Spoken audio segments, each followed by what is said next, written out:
ઓમ નમઃ શિવાય. ગાથા સનાતન ધર્મકથા પર આજના વિડીયોમાં આપણે ગાય તુલસી વ્રત વિશે જાણીશું. વ્રત વિધિ, મહત્વ, ફળ વિશે જાણીશું. કથા પ્રારંભ. વ્રતનો દિવસ. શ્રાવણ માસની અમાસના દિવસે આ વ્રત કરવું. વ્રતની વિધિ. વ્રત કરનારે સવારે વહેલા ઉઠી નાહી ધોઈ સર્વપ્રથમ ગાય તુલસીનું પૂજન કરવું. ત્યારબાદ કથા વાંચવી કે સાંભળવી. એકટાણું કરવું. એકટાણામાં લીલા શાકભાજી કે અનાજ ન ખાવા તથા લીલા રંગના કપડાં પણ ન પહેરવા. વ્રત ફળ. કુંવારી છોકરીઓ પોતાને મનગમતો વર મળી રહે તે માટે આ વ્રત કરે છે, જ્યારે પરણેલી સ્ત્રીઓ પુત્ર કે સંતાન મેળવવા માટે આ વ્રત કરે છે. વ્રત કથા. જગતપુર ગામમાં કોઈ એક બ્રાહ્મણી રહેતા હતા. તેમને એક દીકરી હતી. દીકરી સમજણી થઈ ત્યારે તેણે મનગમતો વર મેળવવા માટે ગાય તુલસીનું વ્રત કરવા માંડ્યું. પરંતુ એ વ્રત પૂરું કરે એ પહેલાં જ તે અકાળે મૃત્યુ પામી. બ્રાહ્મણી ખૂબ દુઃખી થઈ ગયા અને પોતાના નસીબનો વાગ કાઢતા શેષ જીવન વિતાવવા લાગ્યા. એ મૃત બ્રાહ્મણ કન્યાએ થોડા વખતમાં એક કોળી કુટુંબમાં જન્મ લીધો.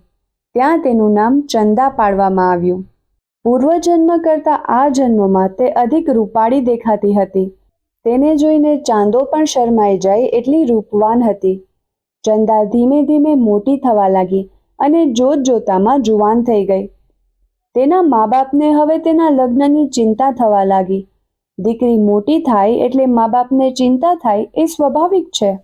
એક વખત રાજાનો કુંવર શિકાર ખેલતા ખેલતા ચંદાની ઝૂંપડી પાસે આવી ચડ્યો. તેણે ચંદાને ત્યાં ઊભેલી જોઈ. તે ચંદાના રૂપથી અંજાઈ ગયો અને તેના પર મોહી પડ્યો.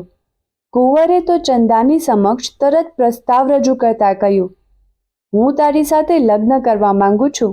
આ સાંભળી ચંદા ઘડીભર ડઘાઈ ગઈ. પછી શરમાઈને બોલી, કુંવરજી, અમે તો હલકી વર્ણના. અમારી કોળીની જાત તે મહેલમાં શોભતી હશે કઈ? કુંવરે તેની એક પણ વાત ન માની. રાજાને ગમે તે રાણી છાણા વીણતી આણી. એ કહેવત મુજબ કુંવર ગાંધર્વ લગ્ન કરી ચંદાને પોતાના મહેલમાં લઈ આવ્યો. રૂપાળી ચંદાને લઈને કુંવર મહેલમાં પધાર્યા. ત્યાં મા બાપે તેને જોઈ અને તેઓ પણ ખુશ થયા. થોડા વખત પછી મા બાપે કુંવરને રાજગદ્દી સોંપી અને તેઓ તપ કરવા વનમાં ચાલી નીકળ્યા. આમ ગાય માતાએ અને તુલસી માતાએ કોળીની કન્યા ચંદાને મનગમતો વર અપાવ્યો, રાજપાટ અપાવ્યા. એ તો મહેલમાં રાણી બનીને ઠાઠથી મહાલવા લાગી. એક દિવસ રાજા ચંદાને લઈને મૃગયા રમવા નીકળી પડ્યો. વનમાં જઈ તેઓ ખૂબ આનંદ મસ્તી કરવા લાગ્યા. એટલામાં ચંદા રાણીને પાણીની તરસ લાગી. આથી તે સરોવર કાંઠે આવી. ત્યાં કેટલીક સ્ત્રીઓ ગાય તુલસીનું વ્રત કરી રહી હતી.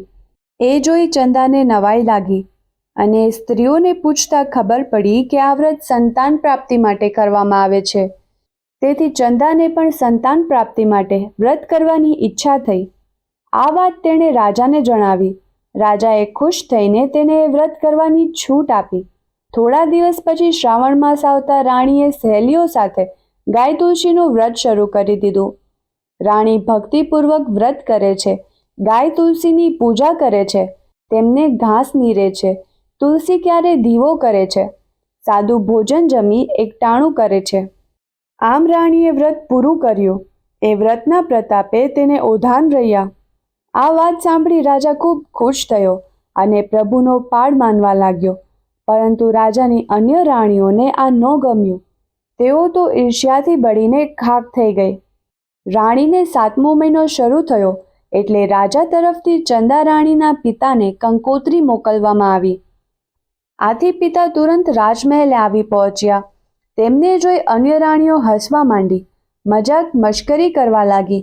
પરંતુ એની દરકાર કર્યા વિના ચંદા રાણીએ હોમ હવન કર્યા ને હાથે રાખડી બાંધી. અન્ય રાણીઓ બોલી ઉઠી, કોળીની જાતને વળી રક્ષા કેવી ને રાખડી કેવી? પરંતુ રાજકુળની રીત પ્રમાણે રાણીને રાખડી બાંધ્યા વગર ન ચાલે. આથી દાસીઓએ 4 રસ્તાની માટી, હનુમાનજીની મડી, લોઢાની ચૂક, કાળા રંગનું ઊન અને કાપડનો ટુકડો ભેગા કરી રાણીને રાખડી બાંધી અને ખોળો ભર્યો. આ જોઈ અન્ય રાણીઓ બોલી ઉઠી, કોળીની છોકરીને વળી ખોળાશા ને ઓળાશા. તેમ છતાં રાજકુળની રીત પ્રમાણે ચંદા રાણીનો ખોળો ભરાયો. તેમાં લીલું નાળિયેર, મગ અને શુકનની કેટલીક સોનામહોરો મૂકીને વાજતે ગાજતે ચંદા રાણીને એને પિયર કોળીવાસમાં સુવાવડ માટે મોકલી આપવામાં આવી. પૂરા 9 માસે ચંદા રાણીએ પુત્ર રત્નને જન્મ આપ્યો. તેની વધાઈ રૂપે રાજાને ફૂલનો દડો મોકલાવ્યો. એ જોઈ રાજા ઘણો ખુશ થઈ ગયો અને અન્ય રાણીઓ તો બળીને રાખ.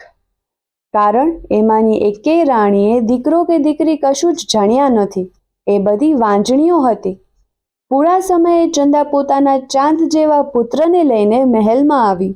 તેણે પોતાના પુત્રનું નામ ચંદ્રમૌલી પાડ્યું. ચંદ્રમૌલી ધીરે ધીરે મોટો થવા લાગ્યો. તેને જોઈ રાણીઓને ખૂબ ઈર્ષ્યા થતી. આથી તેમણે બધાએ ભેગા મળીને રાજકુંવર ચંદ્રમૌલીને મારી નાખવા એક કાવતરું ઘડી કાઢ્યું. એ કાવતરા મુજબ ચંદ્રમૌલી જ્યારે પલંગમાં એકલો સૂતો હતો ત્યારે દાસી મારફત છાનામાના એને ઉઠાવી લીધો અને દૂર એક ઉકરડામાં ફેંકી દીધો. બાળક તો ગબડતો ગબડતો પીપળાના વૃક્ષ નીચે જઈ પડ્યો અને રડવા લાગ્યો. એ વખતે ત્યાં એક સુથારની દીકરી પીપળાની પૂજા કરવા આવી ચડી. તેણે બાળકના રડવાનો અવાજ સાંભળ્યો. તેની નજીક જઈને જોયું તો રૂપરૂપના અંબાર જેવો છોકરો રડતો હતો. આ છોકરીને એકેય ભાઈ ન હતો. તેથી આ છોકરાને ભાઈ બનાવવાનું તેને મન થયું. આથી તેણે એ છોકરાને ઉંચકી લીધો. પરંતુ એમ કંઈ કોઈને પૂછ્યા વગર કોઈના છોકરાને લઈને ચાલતા થવાય? શું કરવું? કોને પૂછવું? એટલાકમાં તો કોઈ છે જ નહીં. છોકરી વિમાસણમાં પડી. એટલામાં સામેથી એક ગાય આવી. છોકરીએ ગાયને પૂછ્યું, ગાય માતા, આ ભાઈ કોનો છે? ગાયે કહ્યું, જે એને રમાડે વહાલ કરે એનો.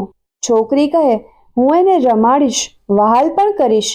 ગાયે કહ્યું, સારું, તો પછી તું જ એને લઈ જા. આજથી એ તારો ભાઈ. ત્યાં સુધીમાં રાજકુંવર શાંત થઈ ગયો અને પેલી છોકરી સાથે હસવા લાગ્યો, રમવા લાગ્યો. છોકરી ભાઈને લઈ ઘેર આવી અને એના માતા પિતાને સઘળી વાત જણાવી. માતા પિતા પણ એની વાત સાંભળી ખૂબ ખુશ થયા અને ગાય માતાએ જ એને ભાઈ આપ્યો એમ માની રાજકુંવરને પોતાની પાસે રાખી લીધો. રાજકુંવર હવે પોતાની કાલી ગયેલી ભાષામાં કાકા બાપા બોલતા શીખી ગયો. તેણે સુથારને કહ્યું, બાપા, મને એક ઘોડો બનાવી દો ને. સુથારે રાજી થઈને તેને લાકડાનો ઘોડો બનાવી આપ્યો. થોડા દિવસ પછી લાકડાનો ઘોડો લઈ રાજકુંવર નદી કિનારે આવી પહોંચ્યો અને ઘોડાને નદીનું પાણી બતાવતા કહેવા લાગ્યો, ઘોલા ઘોલા પાણી પી લે. આ સાંભળી ત્યાં પાણી ભરવા આવેલી રાજમહેલની દાસીઓ હસવા લાગી અને તેમાંની એક ચીબાવલી બોલી ઉઠી, અલી જોયું? સુથારનો છોકરો લાકડાના ઘોડાને પાણી પીવડાવવા નીકળ્યો છે. સાવ ગમાડ છે. લાકડાનો ઘોડો કઈ પાણી પીતો હશે? આ સાંભળી ચંદ્રમૌલી બોલ્યો, રાજકુંવર પલંગ પરથી કંઈ અચાનક ગાયબ થતો હશે? આ સાંભળી બધી દાસીઓ ગભરાઈ અને ચંદ્રમૌલીને ત્યાંથી ઉઠાવી મહેલમાં લઈ ગઈ. દાસીઓએ ચંદા રાણીને સઘળી વાત કરી. આથી તેને પોતાની સમક્ષ હાજર કરવા કહ્યું. દાસી છોકરાને લઈને આવી પહોંચી. છોકરાએ રાણીને જોઈ અને રાણીએ છોકરાને જોયો. બંનેની અરસપરસ નજર મળતા જ એક ચમત્કાર થયો. રાજકુંવર ચંદ્રમૌલી દાસીઓના હાથમાંથી એક ઝાટકે છૂટી રાણીને વળગી પડ્યો અને બોલી ઉઠ્યો, માં. માએ દીકરાને ઓળખ્યો અને દીકરાએ માને. એ પછી સુથારની છોકરીને બોલાવી સઘળી વાત પૂછી. ત્યારે જાણવા મળ્યું કે ઈર્ષાળુ રાણીઓએ કુંવરને ઉકરડે ફેંકી દીધો હતો. આથી રાજા તેમના પર ખૂબ ગુસ્સે થઈ ગયો અને તેમને સજા આપવા તૈયાર થયો. પરંતુ ચંદા રાણીની વિનવણીથી રાજાએ સૌને માફી આપી. રાણીઓ ચંદા રાણીની ઉદારતા જોઈ પીગળી ગઈ અને માફી માંગવા લાગી. ચંદા રાણીએ સૌને ગાય તુલસીનું વ્રત કરવા કહ્યું અને એ શી રીતે થાય છે એ પણ જણાવ્યું. ત્યાર પછી રાણીઓએ વ્રત કરવા લાગી.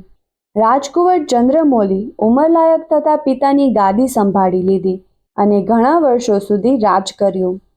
હે ગાય તુલસી માતા, જેમ તમે ચંદા રાણીને ફળ્યા તેમ તમારું વ્રત કરનાર સૌ કોઈને ફળજો, એ જ પ્રાર્થના. જય ગાય માતા, જય તુલસી માતા. આ તો હતી આજની કથા.